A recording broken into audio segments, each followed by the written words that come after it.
Assalamualaikum warahmatullahi wabarakatuh. Teman-teman yang dimuliakan Allah Subhanahu wa taala, ada beberapa hadis Rasulullah Shallallahu alaihi wasallam yang menyatakan bahaya menjadikan dunia dan segala gemerlapnya sebagai puncak ambisi.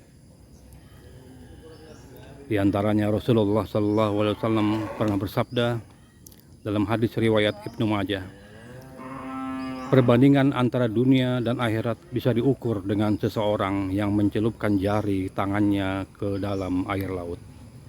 Lihatlah seberapa banyak air yang ia dapatkan dari jari tangannya itu, maka itulah dunia.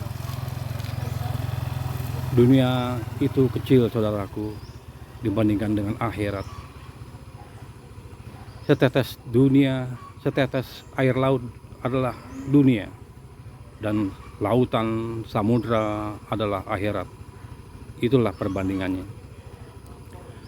Pada suatu saat, sahabat mulia Utsman bin Affan radhiyallahu anhu pernah bercerita, suatu saat di tengah hari aku melihat Zaid bin Sabit keluar dari istana Marwan.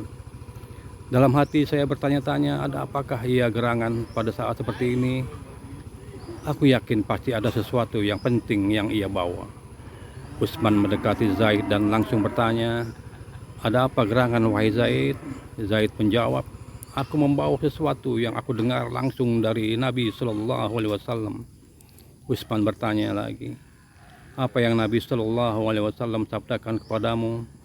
Zaid menjawab, Rasulullah Shallallahu alaihi wasallam pernah bersabda, siapa yang menjadikan dunia sebagai ujung akhir ambisinya, Allah akan pisahkan ia dengan yang diinginkannya di dunia. Lalu Allah akan menjadikan kefakiran membayang di pelupuk kedua matanya.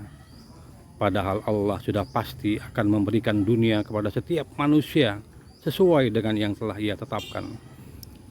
Tapi siapa yang menjadikan akhirat sebagai ujung akhir ambisinya, maka Allah akan mengumpulkan dan mencukupi segala kebutuhannya di dunia. Lebih dari itu, Allah akan membuatnya kaya. Dunia akan selalu mendatanginya meskipun ia enggan untuk menerimanya. Hadis riwayat Ibnu Majah dari Utsman bin Affan radhiyallahu anhu. Dalam hadis yang lain Rasulullah Shallallahu alaihi wasallam mengungkapkan, siapa yang menjadikan ambisinya semata-mata untuk meraih akhirat, Allah akan mencukupi kebutuhan dunianya. Tapi siapa yang meraih dunianya bermacam-macam, Allah tidak akan pernah peduli dengan yang ia inginkan. Ia justru akan menemui kehancurannya sendiri. Hadis riwayat Ibnu Majah dari Abdullah bin Mas'ud radhiyallahu anhuma. Sementara itu Allah Subhanahu wa taala berfirman dalam sebuah hadis qudsi, wahai anak Adam, kalian mencurahkan segala ibadah hanya karena ingin ridhoku, pasti akan aku penuhi hatimu dengan kekayaan. Aku juga akan tutup kemiskinan dan kefakiranmu. Tapi jika tidak demikian, aku akan penuhi hatimu dengan segala kesibukan. Aku juga tidak akan menutupi kemiskinan dan kefakiranmu. Hadis riwayat Ibnu Majah dari Abu Hurairah radhiyallahu anhu. Hadis-hadis di atas memberikan beberapa pesan. Pertama, dunia itu tidak ada apa-apanya jika dibandingkan dengan akhirat. Allah berfirman dalam surat An-Nisa ayat 77, katakanlah bahwa sesungguhnya kehidupan dunia itu nilainya kecil. Nilai akhirat jauh lebih baik bagi orang-orang yang bertakwa.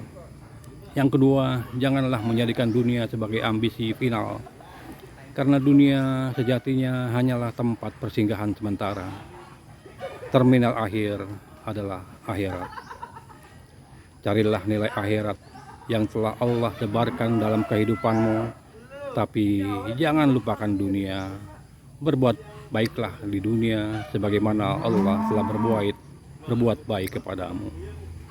Berbuat baiklah di dunia sebagaimana Allah telah berbuat baik kepadamu. Al-Qasas ayat 77. Kemudian orang yang menjadikan akhirat sebagai ambisinya akan Allah cukupi segala kebutuhan hidupnya. Nabi Shallallahu alaihi wasallam mengibaratkan bahwa seandainya ia enggan menerima, harta itu akan tetap datang mengelilinginya. Demikian teman-teman yang dirahmati oleh Allah Subhanahu wa taala. Semoga bermanfaat. Assalamualaikum warahmatullahi wabarakatuh.